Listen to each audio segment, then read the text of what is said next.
nggih monggo mboten napa-napa ning nek mengke dewa nesu kalih sinuwun Prabu Pancala kula mboten tanggung.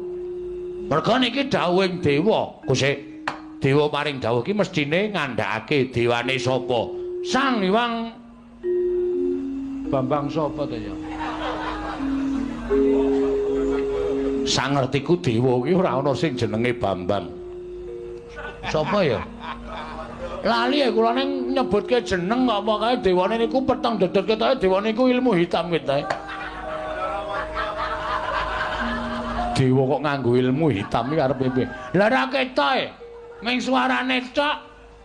Nek pokoke dewa yakin sumpah kula mboten ngapusi niku dewa sing paring dawuh. Mali mila. Walik lho.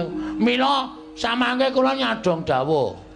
Dewa Drupadi dipun paringaken napa mboten? Nek mboten nggih mboten napa-napa nek dewa mangke duka monggo anggenipun badhe nanggel. Nek diparingaken matur sembah nuwun. Jawipun kula cawisaken Betor. Betor iki apa, Mbak? Betor niku becak bermotor. Niku sing lagi ngetren pun mboten digenjot melih. Pun wonten mesine. Wala Drupadi kula tumpakke Betor, kula mlayu teng burine. Lah kowe engko tekan ngomah mati. Oh iya, Dik. Ya paling mboten kula numpak jejer kalih ingkang putra Wara Drupadi. Bagong, wonten dawuh, Kosik. Bingung ngrasaku. Sebabe kowe ngerti yen to Yayi Peremban Durna. Pandhita ing Sukalima rawuh mrene. Nggih, ngertos. Terus Begawan Durna rawuh mrene iki uga bakal nglamar Atmajaku Wara Drupadi ingkang bali marang Projeng Pancala. Lah nek anakku tak paringake marang kowe engko mesti Durna ngamuk. Ning semono uga nek anakku tak paringke karo Begawan Durna kowe mesti ngamuk. Jelas. Aniki wis dadi tekad kula. Kula niku wis tom-tomen kalih ingkang putra Wara Drupadi. Pun kula lukis teng tembok ruang tamu kula. Lho, sapa? Putra panjenengan Wara Drupadi nganggo anduk trok. Jas nika pokoke.